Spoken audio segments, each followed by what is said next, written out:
పల్లకికి స్వాగతం. అనగనగా ఒక అందమైన అడవిలో ఒక నక్క ఉండేది. ఆమెకు జిక్కి అనే పిల్ల ఉండేది. జిక్కికి ఒక కుందేలు ఫ్రెండ్ ఉండేది. జిక్కి, కుందేలు ఎంతో స్నేహంగా ఉండేవారు. ఒకరోజు కుందేలు జిక్కిని ఇలా అడిగింది. జిక్కి, మీ మమ్మీ ఏంటి ఈ మధ్య చాలా బాధగా విచారంగా కనిపిస్తుంది? నిజమే, అవును కదా, నాకు అలాగే అనిపిస్తుంది. సరే, కారణమేంటో అడుగుదాం పదా అంటూ జిక్కి, కుందేలు నక్క దగ్గరికి వెళ్లారు. అప్పుడు కుందేలు, ఆంటీ, మీరెందుకు ఈ మధ్య చాలా డల్గా ఉంటున్నారు, మాకు చెప్పరా అని అడిగింది. అప్పుడు నక్క ఇలా అంది.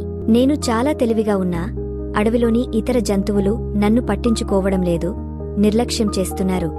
ఇక్కడ సింహం, పులి, ఎలుగుబంటి లాంటి శక్తివంతమైన జంతువులకే ప్రాముఖ్యత ఉంది. నేను ఏదైనా సలహా ఇచ్చినా అవమానంగా మాట్లాడుతూ, మాకు సలహా ఇచ్చే అర్హత నీకెక్కడ ఉంది? నీ మాటలు మేము వినాలా అని హేళన చేస్తున్నారు. ఒకరోజు సింహం వేటగాడు వేసిన వలలో చిక్కింది. నేను ఎంతో చాకచక్యంగా నా తెలివితో ఆ సింహాన్ని విడిపించాను. అయినప్పటికీ నాకు ఎవరూ కృతజ్ఞత చూపడం లేదు అని తన మనసులో బాధను తెలియజేసింది. నక్క మాటలు విన్న జిక్కి, అయితే అమ్మా, మనం లైఫ్ అంతా ఇలానే బ్రతకాలా?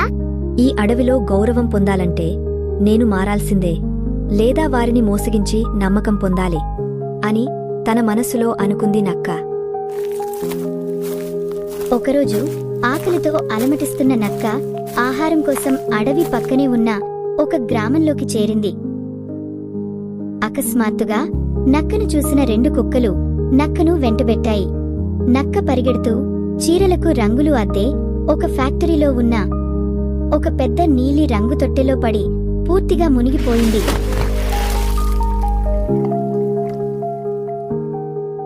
తొట్టెలో నుండి బయటకు వచ్చి అడవి వైపునకు ఉరికింది.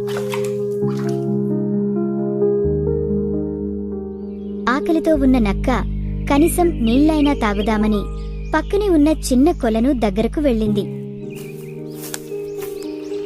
నీళ్లు తాగుతున్న నక్క నీటిలో తన ప్రతిబింబాన్ని చూసి ఆశ్చర్యపోయింది. ఆమె ఆశ్చర్యపోతూ ఇలా అనుకుంది. ఇది దేవుని సంకేతమై ఉండవచ్చు. ఈ రంగు నా జీవితాన్ని మార్చవచ్చు. ఈ రంగును నేను అవకాశంగా ఉపయోగించుకుంటాను. అలా నడుచుకుంటూ నక్క అడవికి వెళ్ళింది. అడవిలో 2 సింహం పిల్లలు ఆడుకుంటున్నాయి.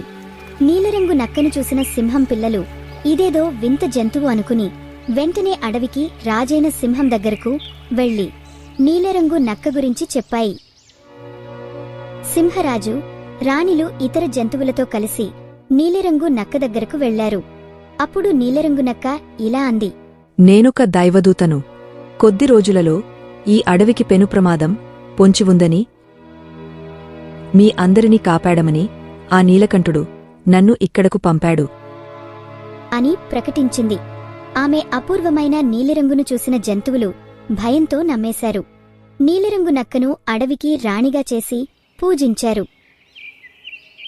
ఆమెకు ఇప్పుడు గౌరవం దక్కింది, ప్రతిష్ఠ కూడా ఉంది.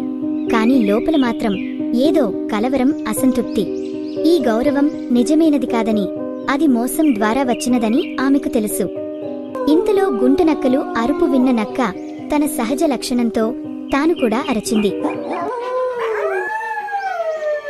ఆ శబ్దాన్ని విన్న సింహం ఆశ్చర్యపోయి ఇది నక్క అని తెలుసుకుని కోపంతో రగిలిపోతూ సింహం మెడను పట్టుకుని ఇలా అంది. నీకెంత ధైర్యం, మమ్మల్నే మోసం చేస్తావా? నీ బుద్ధి చూపించుకున్నావు అని నక్కను నేలకేసి బాది గాలిలోకి విసిరేసింది సింహం.